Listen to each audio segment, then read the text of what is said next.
चीनी मिल के अधिकारी जो मैनेजर है, मैं उनकी बात आपको बता रहा हूं। उन्होंने कहा कि मुझे लगभग 12 साल हो गए चीनी मिल में काम करते हुए, और जब से मैंने काम करना शुरू कर दिया चीनी मिल में, तभी से मैंने घर में चीनी लाना ही बंद कर दिया।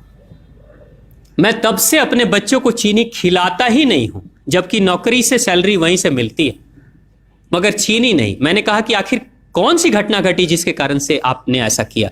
तो उन्होंने बताया एक छोटी सी घटना कि चीनी मिल में जो ये पानी निकलता है ना, चीनी के बनने के बाद उस प्रोसेसिंग में जो पानी निकलता है, उस पानी में वो सारा केमिकल भी मिक्स रहता है, और उस पानी को चीनी मिल वाले लोग अक्सर एक टंकी में जमा करके रखते हैं।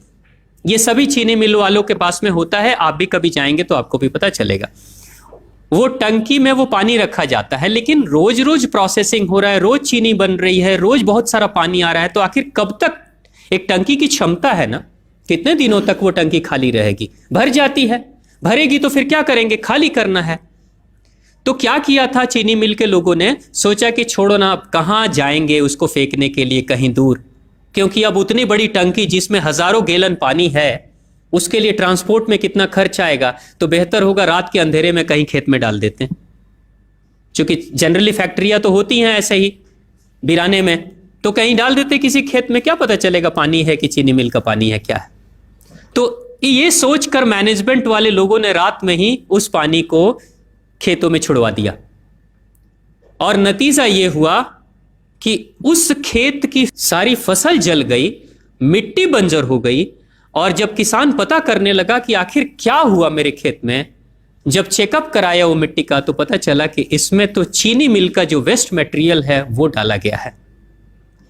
तब उसको खबर मिली कि हाँ, किसी स्टाफ ने बताया कि हाँ, हमारे चीनी मिल से ही पानी डाला गया था आपके खेत में, और पूरी मिट्टी बंजर हो गई। उसने केस कर दिया और चीनी मिल वाले को मुआवजा देना पड़ा लाखों रुपए। तभी से वो स्टाफ कहते हैं कि जो मिट्टी को बंजर कर दे वो इंसान के शरीर में जाए तो क्या करेगी। उसी के बाद से मैंने अपने घर में चीनी लाना बंद कर दिया।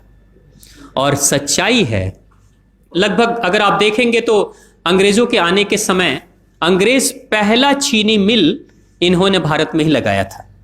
पहला चीनी मिल भारत में ही अंग्रेजों का लगा, और अंग्रेजों ने चीनी की शुरुआत की। भारत के लोग गुड़ खाते थे, चीनी नहीं खाते थे, उन्होंने बहिष्कार किया, बिल्कुल नहीं। लेकिन चीनी और चाय पत्ती दोनों के लिए लोगों को तैयार किया गया था। चाय पिला पिलाकर फ्री में, चीनी के लिए तैयार किया गया और चाय के लिए भी तैयार किया गया। अंग्रेज ने जब से यह शुरू किया है, और पिछले 50 वर्षों से हमारे समाज में चीनी खाने का प्रचलन बहुत तेजी से बढ़ा है, और उसी समय से भारत के लोगों के बच्चों के शरीर में कैल्शियम की कमी होनी शुरू हो गई है। अगर कोई मां, अगर कोई बहन जो गर्भवती हो, गर्भकाल के दौरान अगर चीनी का सेवन अगर कोई बहन कर रही हो, तो चांसेस ज्यादा होते हैं गर्भपात होने के।